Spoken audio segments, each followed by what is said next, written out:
Hello and welcome to Faith Talks. In today's program we'll be asking, does faith make a difference to a marriage? Joining me in the discussion and ready to share their views and opinions are Patrick Johnson and Leslie Aki. Patrick, what's so special about a marriage? Well, I think the Bible says that that's what God gave us as one of the first gifts as human beings, the gift of each other. The gift of fellowship, the gift of being together. In a sense, it's how we are more like God, because he says we'll create mankind in our image, we'll make them male and female and bring them together. So there's something very special about it. So Leslie, if I'm not married, then I'm not able to live out this image of God. No, I mean, the Bible talks about the fact that it's important for us to live within the context of intimate relationships. Doesn't necessarily say that we have to be married. So a single person can enjoy a fullness of life just as much as a married person can. But why are Christians, tend to be so big promoters of marriage? Why can't I just find somebody and live together with them? Yes, I think what we have, again, looking at the beginning of the Bible, it's this bringing together of a man and a woman has God's blessing on it, and that's what Christians want. To be blessed by God means that you will live a good life, and so having that blessing, having his smile on you, if you like, is something that we want to protect and experience as much as possible. Yeah. Cohabitation, couples can live together and have relatively good relationships, but their marriage or their relationship will never fulfill the purpose that God has for marriage. So the idea of a marriage is a covenant relationship.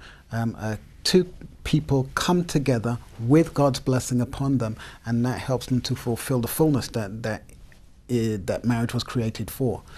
Cohabitation lacks a certain element of commitment that marriage has. But again, I want to challenge you on that, because I see so many Christian marriages fail. Divorce rates is high also within people of Christian faith. Why bother with marriage when it fails? Yes, I guess you could say why bother with anything if it fails. Doesn't mean to say that it's necessarily wrong. We still have God's ideal, what he intended with us, and that's where we want to go. We want to experience what God's intention is, because that's where the most that's where you will be happiest, when you're living within what God has said. There is a difference, it seems, in God's eyes between just living together and being married. You have this really fascinating story in the Bible where Jesus meets a woman at a well. She's coming drawing water, and he talks with her. During the course of the conversation, he says to her, "Go and fetch your husband." She says, "I don't have a husband." And he says, "That's right, because the guy you're living with at the moment isn't your husband." So in his mind, there is a difference between just living with somebody and actually being married. So the way God looks at it, there is a difference there. And again, I think part of it has to do with the commitment, definitely. And also what God is saying, this kind of union is what I would bless more than another one. Yeah. And I think, again, to add to that, the importance of marriage, when marriages fall apart, there is such a massive fallout. It affects the whole family, it affects children, it affects communities, it affects society. I mean, recently, last August, when we had the riots, after the riots, David Cameron, politicians, community leaders were all talking about the reason for the riots was the breakdown of the family.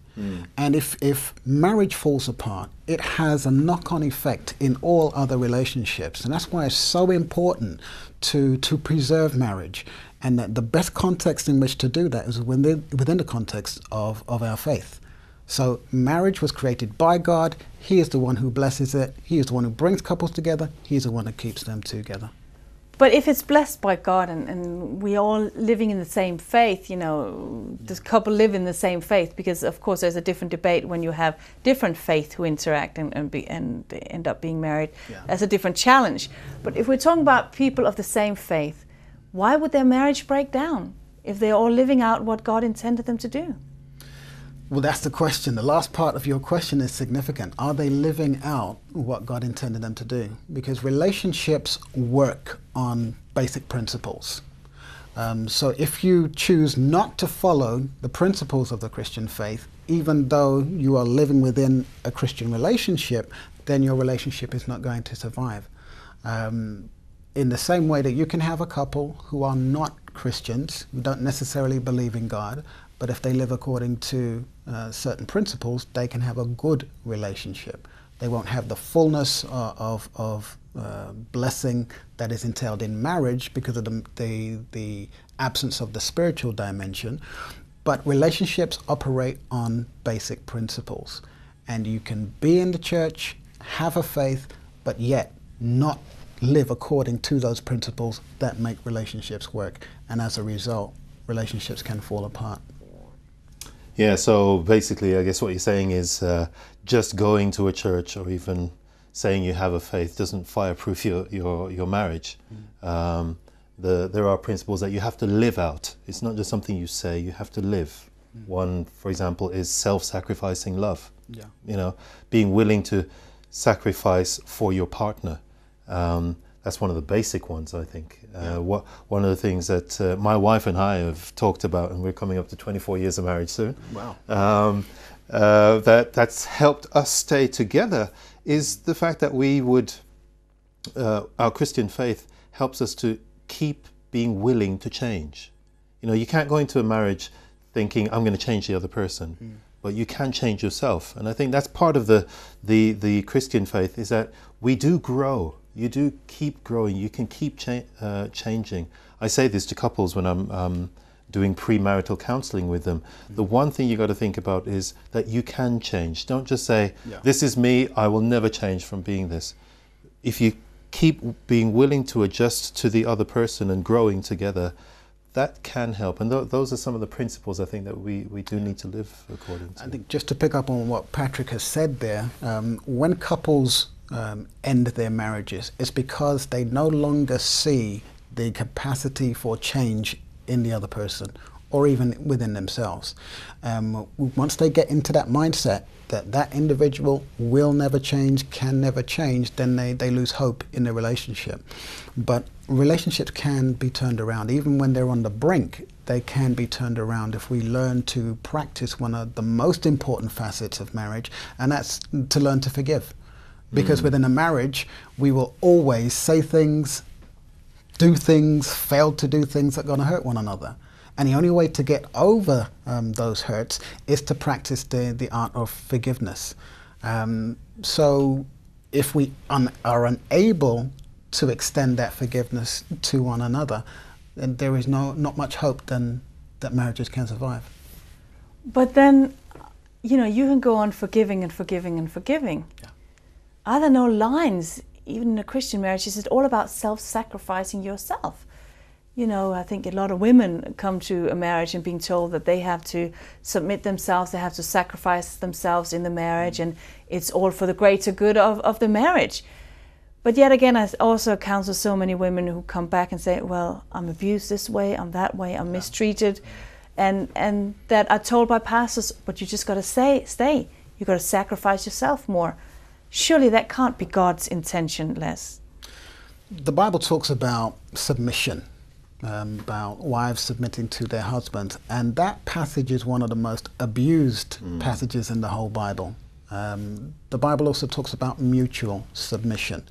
The ethos of Christianity is that when you become a Christian, you do not lose your individuality. You don't lose that even within the marriage context. You have two individuals who are independent thinkers who are simply choosing to be with one another. So if there is abuse within the relationship, then steps needs to be taken either to end the abuse, separate from the abuse, and then put in boundaries to prevent that abuse from reoccurring. So the fact that we are Christians or the fact that we are married does not mean that we have to put up with inappropriate behavior. We have a responsibility to ourselves, to our children, even to the perpetrator of abuse, to take steps to end that abuse. Yes, and as you say, Les, you know, some of those Bible passages that are quoted, a woman must submit to a man. If you read just a verse before, it says submit to one another. So it's not just one way, it never is. In a relationship, it's got to be two ways. Absolutely. And if it is only one way, then that's an unhealthy relationship. Yeah. And that's where these boundaries really do need to come in. That's where people really do need to learn, okay, I have to set up some healthy boundaries here for what I will be on the receiving end of or not. But it's also important that, you know, where there is abuse, that we have systems in place to help people to get out of those abusive situations, because it's not easy at all. You know, we might think, well, why do people put up with that? But it's not so easy just to say, okay, I don't like this, I'm going to go. We need to support people so that they can make the choices that are important for them to preserve their safety and the safety of their children. So am I hearing you rightly when you're suggesting that there's one thing that's the ideal that God has intended for marriage, but there's another reality of couples and marriages that are breaking up for a variety of reasons, and some healthy, some non-healthy marriages also happen within the Christian faith group. Yeah. I would think that being a person of faith, that will actually fireproof, or that will keep your marriage safe. Well, yeah, you see, our biggest struggle as human beings, it's with something that the Bible calls sin, and sin at its root is all about selfishness. Yeah. And that's what we fight with, whether we are Christians or not, whether we are within a church or not. Our biggest fight is that we think of ourselves first and foremost. And in a marriage, actually, what God is trying to say is think of the other before yourself, or as much as yourself. And that really is a challenge. One of the biggest, talking about challenges, one of the biggest challenges I find for couples, because I have the misfortune, if you will, to counsel with couples who are in crisis. And oftentimes there is a disconnect between their relationship with God and their relationship with each other. And oftentimes when couples do divorce, if you speak to them about their faith, they will say, I have a very strong faith. Both of them will say that. But then the way that they relate to each other doesn't necessarily communicate Christian values. So if we have a strong faith in God, the challenge is to allow that faith in God to then be demonstrated in the way that we relate to each other. So if God loves me, I have to love you, allow God to love you through me. And that's the challenge that a lot of couples do have. Yes, you know, just thinking about that, I think the big challenge is that often our faith in God is something, it's just an intellectual thing. Whereas the Bible says very clearly, how can you say you love God and not love your fellow man, your partner, your spouse? There's no such thing. If you can't love other people, you're definitely not loving God, and people need to understand that. Yeah. Saying I have this strong faith in God is not just about what you believe, it's about how you live and connect to other people. Yeah. And the relationship that you have with the people within your household is the greatest barometer about how much love and how much faith you actually have. Because sometimes it can be easy to relate nicely to people who you only see every once in a while. But the real test is, how do I relate to the people that I live with, I see on a daily basis? And sometimes we can convince ourselves that we have a faith in God when really that faith is not that strong, because we are not allowing that belief in God to be demonstrated to the people who are closest to us.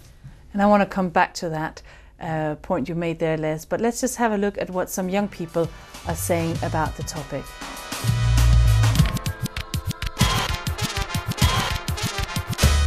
Well, I think faith makes a big difference in a marriage, because it binds you together in a way that nothing else can really bind you together. So the faith is the key to help you to carry on no matter what you are facing. For me, yes, having a strong spiritual life as a married couple, it helps, because it kind of reminds you that you can't get along with people unless you have a divine force to help you. Yes, if you have faith in God, I think you tend to be much more tolerant and understanding of your partner, and that is very important in your marriage. I think that faith is the only thing that can keep a marriage together, to be honest. I think marriage is wonderful, it's also difficult, and without faith it's very difficult. I think faith in God can save a marriage. It depends what kind of faith that you have. I know lots of people who have horrible faiths and that destroys their marriage, and I know people who have wonderful faiths and that keeps their marriage going. So it really depends on the kind of faith you have. I think when you say yes to each other, you say yes in front of God. And when you make a promise to God, that should also make a difference. If you've just said yes to each other because it was a romantic gesture, it probably doesn't weigh as heavy as it does when you know that you did it in front of God. Well, as you were saying, Patrick, there seems to be this disconnect with intellectual faith and how we live out faith in relationships. So are you actually suggesting that faith doesn't actually keep your marriage safe? It's not an automatic guarantee. You have to work with it, and people have to understand that faith is not just this intellectual assent to something that they believe is correct, but it's actually how you live it out in relationship with other people. Yeah. How I relate to my spouse, as Leslie was saying, says a whole lot more about my faith than the fact that I would say, yes, I believe in God. And that's where people need to put a lot more effort into how I communicate with and treat my spouse. Yeah. So obviously Christians are not immune for divorce. No. How would you counsel people as pastors that are coming to you saying, this is it, I can't deal with it anymore? One of the things that I find working with premarital couples is that I need to emphasize a lot more on the spiritual dimension of their relationship. When a couple comes, they're very much into the emotional highs, and they oftentimes they're not thinking too much about the practicalities of their faith. But so I emphasize to them the importance of the spiritual dimension, because one of the things I've found in crisis counseling is that oftentimes couples do not have a joint spiritual relationship with each other. They don't pray with each other, they don't study with each other, and if I trace their relationships back, that's been the case for a very long time. And if we understand that there are forces at work that are seeking to destroy marriage, that are intentional about destroying the institution of marriage, then we need to be that much more intentional about preserving that. So, because as Patrick was suggesting, it doesn't just happen by accident. It is something we need to think about, plan for, be intentional about preserving our relationship. But are you seriously suggesting, Leslie, that you can pray your marriage better, that you can save your marriage through prayer? Absolutely. But again, prayer is not just an abstract exercise. Prayer is about opening your heart to God. If you can open your heart to God and tell Him everything in the presence of another individual, that demonstrates that you have a very intimate relationship with that individual, because you cannot pray like that in front of somebody who you do not feel safe with. So a spiritual relationship is founded, it's part and parcel of an overall relationship of intimacy in which you are bound to another individual because you have chosen to give your heart to them, they've chosen to give their heart to you. So the spiritual aspect of the relationship forms the platform for that deep intimacy which binds the couple together.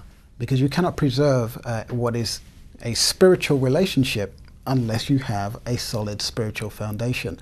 I think research also indicates that when couples actually stay together long term, even though they have particular problems, their relationships will get better over time. So oftentimes it's a lack of that commitment that results in marriages breaking up rather than the fact that they have problems. Patrick, as a pastor, how do you counsel couples who come and say, I've had it, I'm leaving this loser? Yes, well, you know, I think about a number of cases that I've had to deal with. One of the first things I often work with a couple on is communication, because often what's gone wrong is they are communicating past each other, they're not listening. And so there are some very simple kind of basic things that I teach couples, and I've seen it happen in my office then and there with a couple I was counseling with not too long ago, and they had a huge problem that they were fighting each other over. So I said, okay, here's what you do. The one person expresses how they feel, what's going on. the other person listens, and then that second person then says, I heard you say, and then reflect back what you thought you heard. Then the first person then has to say, yes, that's what I said, or no, it isn't. And so I got this couple to do that. And the wife put her thing on the table, and her husband said, so I heard you say X, Y, and Z. And she said, no, that's not what I said at all. And then they got down to the actual crux of the matter. And it was like the lights went on for them, because suddenly when he then rephrased it and said, this is what you're talking about, yeah, then they got it. Because often that is one of the basic things I find. People are communicating past each other. Learning to listen properly is a big first step.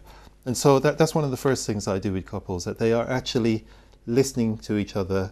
We're communicating about this problem here, and that they both understand that. Let me concur with that. You know, that oftentimes couples, when they argue, they're not dealing with what the real issue is. You know, the age-old thing about, you know, where do you squeeze the toothpaste? That's never about the toothpaste. There's something else that's going on there. And the challenge is to get couples to actually look below the surface to see what is actually happening. Well, why are they feeling the way they feel? Why are they so angry? And then address those issues rather than trying to deal with the surface, superficial issues that they often argue about. But the superficial issues are easier to deal with. Because if I have to go deeper, I would have to maybe look at mirror myself and look at what is it with me? And I know that I'm right, Leslie. So why would I? You know, one of my favorite authors says that oftentimes the reason why we have problems in our marriages is because we marry people who don't know how right we are. and in a dispute, most people believe that they are right. But the challenge is that in a relationship, there is only certain things I'm in control of, certain things I can't control. I can only control myself, my decisions, my responses. So the challenge for couples is to stop pointing the finger at their partner and look at what I can change in myself, because that's the only thing that I'm in control of. Because the best way to influence a relationship is to change myself. And go ahead. I was going to say that's why we need good, healthy, emotional, spiritual, physical, and intellectual boundaries within any relationship, so that we don't tolerate inappropriate behavior. So I can change myself, and one of the ways I can change myself is to say, look, how you're treating me is inappropriate. I'm not going to put up with it any longer. These are the consequences if that abuse continues. So I'm taking responsibility for what I can change rather than trying to change you, because I can't do that. Yes, and I was going to say, I agree with you. Setting boundaries is very important for everyone. And God has never said, oh, just enter a relationship and let that other person use and abuse you as they want. Never. It's nowhere in the Bible whatsoever. So anybody watching this and feeling that they're in a very vulnerable position, they should know that from a biblical perspective, God expects you to be respected as a person as well, and that's very important. Nobody should tell a person who's being abused, oh, just stay there because you're keeping up a good face for how it looks for Christians. That would be abusing a person very, very religiously. So yes, boundaries are really important, and we should be able to respect those in one another.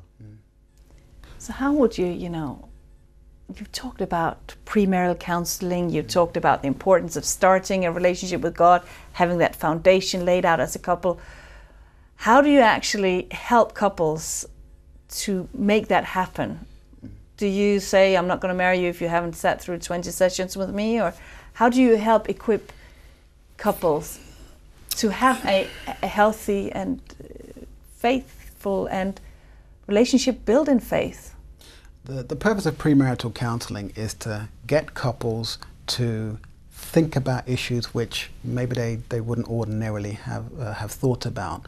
It is not my responsibility to tell them that they shouldn't be together. It is my responsibility to take them through a rigorous counseling process so that they are aware of all the challenges which face them.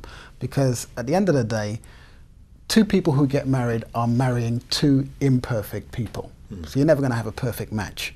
It's how they deal with their imperfections that matters.